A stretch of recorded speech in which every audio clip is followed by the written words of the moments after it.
Olá pessoal, bom dia.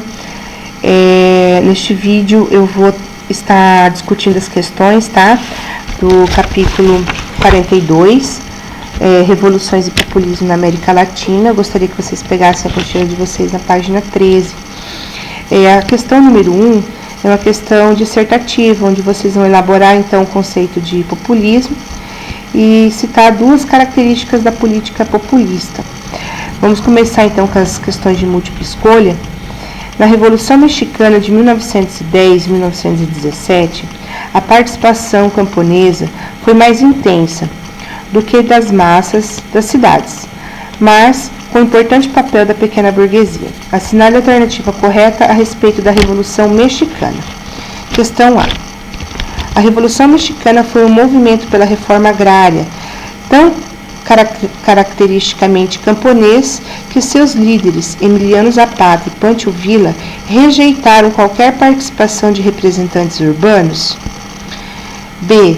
A liderança anarquista do movimento operário mexicano imprimiu o radicalismo à Revolução Mexicana pela reforma agrária e pela nacionalização do subsolo? C. A Revolução Mexicana de 1910 e 1917 foi um movimento democrático burguês cujas propostas de distribuição de terras atraíram a intensa participação camponesa liderada por Pancho Villa e Emiliano Zapata? D.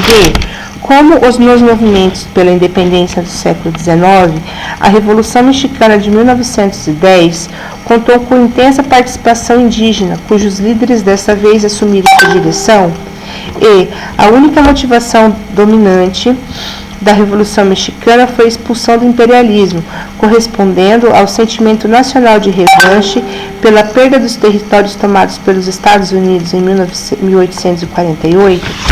Então, pessoal, começando pelas questões erradas, a Revolução Mexicana, a questão A, ela foi um movimento, sim, pela reforma agrária, mas eles não rejeitavam a participação dos representantes urbanos.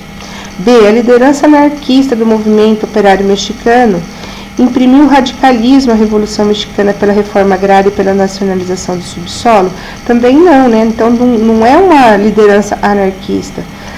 A questão D. Como movimento pela independência no século XIX, a Revolução Mexicana de 1910 contou com intensa participação indígena. Sim, contou com a intensa participação indígena, mas eles não se tornaram líderes dessa direção.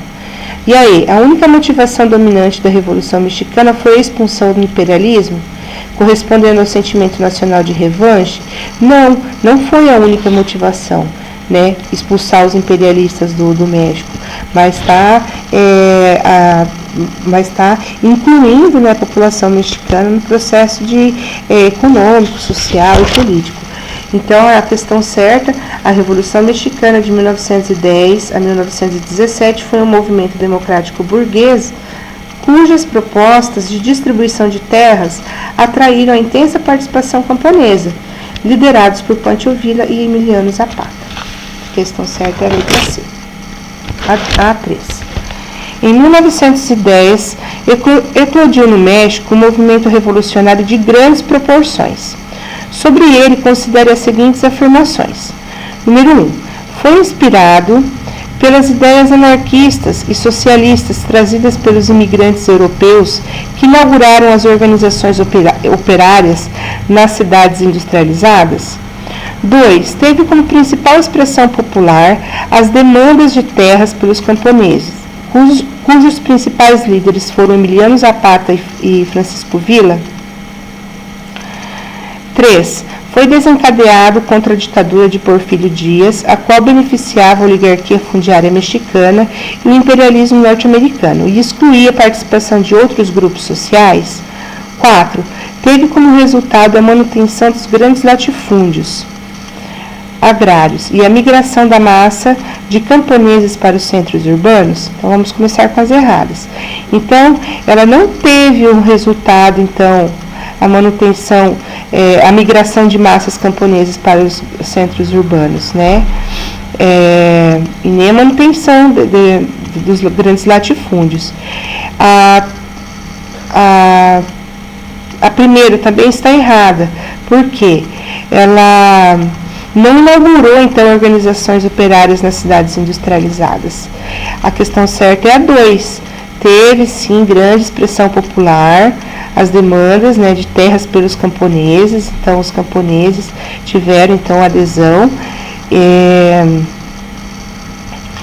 e os principais líderes, Zapata, né, e Pancho Villa, Francisco Villa. E a outra questão correta é a 3, por quê? Foi desencadeada contra Porfírio Dias, né, o qual ele beneficiava, então, quem? A elite, né, mexicana e os Estados Unidos. Então, a resposta correta da 3 é a letra B, a 2 e a 3. 4. Fenômeno urbano que caracterizou na América Latina a transição da sociedade rural para a sociedade urbana e industrial. Surgiu como uma ideologia de protesto contra as distorções do sistema oligárquico de poder, contra os excessos da exploração imperialista. No entanto, não contrariava o sistema capitalista. Suas lideranças possuíam raízes nos sistemas reformistas, nos setores reformistas da sociedade, especialmente na burguesia e nas camadas médias, e sua doutrina política é vaga, no sentido de acomodar e reunir os mais diversos interesses. Essa descrição refere-se a que movimento político latino-americano?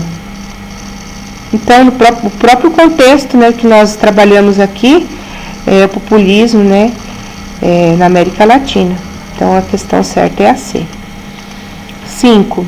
O peronismo na Argentina, que ocorreu entre 1946 e 1955, caracterizou-se por uma política populista, com forte inspiração nas doutrinas fascistas do pós-guerra. Essa relação é percebida no caráter autoritário do governo, com forte organização das massas e constantes acusações de corrupção e de tortura dos opositores. B. Ingresso de imigrantes europeus que ampliavam a mão de obra especializada na construção de ferrovias e na industrialização. C. Refúgio aos nazistas e aos seus colaboradores europeus, causando tensões com os governos dos Estados Unidos. D. Surgimento do grupo de oficiais unidos no interior do Exército que atuavam em nome da ordem e dos valores cristãos. E. Apoio à União Democrática, frente eleitoral que aglutinava conservadores radicais, democratas, progressistas, socialistas e comunistas.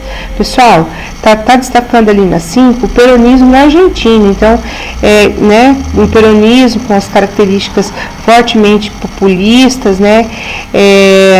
Qual a relação, então, do peronismo, né, com as doutrinas fascistas? Essa é a questão. A relação, então, do peronismo é um caráter autoritário de governo, né, com a forte organização das massas, apoio das massas e acusação, né, de corrupção e de tortura dos opositores. A questão certa é a letra A. 6. A frase abaixo se refere ao populismo, em especial ao populismo na América Latina. À medida que o populismo se esgota e se enervam, as práticas repressivas se aguçam. No Brasil e na Argentina, se denunciaram desmandos políticos, torturas e assassinatos de opositores. Apresentamos-nos a esclarecer que o que então ocorreu é uma brisa suave comparada a um furacão se o cotejamos com o que sofriam esses países nas restaurações oligárquicas posteriores. É correto citar como exemplos populistas no Brasil e na Argentina. Aqui é uma questão de múltipla escolha. Então, a 1. Os governos de Getúlio Vargas e de Juan Domingos Perón. 2. Os governos de Juscelino Kubitschek e de Juan Domingos Perón. Os governos de Juscelino Kubitschek e de Juan Manuel de Rosas. 8. Os presidentes que governavam seus países no final do século XIX e início do século XX. 16. Os governos que por mais tempo presidiram a Argentina e o Brasil, especialmente nas décadas de 1930, 1940 e 1950. Pessoal, a questão 1 está correta, sim, Getúlio Vargas era populista e Juan Domingos Perón também. E a questão 16, né, que foi os governos populistas, né, que presidiram o Brasil, então, de 1930 até 1950. Ok? Pessoal, então este vídeo aqui é do capítulo 42, as questões comentadas, que eu falei que ia passar para vocês, e na próxima aula eu passo para vocês, então, as questões comentadas do capítulo 43, a descolonização da África e da Ásia. Um beijo para vocês, tá? Eu espero que vocês tenham assistido, entendido o conteúdo, e qualquer dúvida eu estou à disposição de vocês, beleza? Então, até mais, até o próximo vídeo.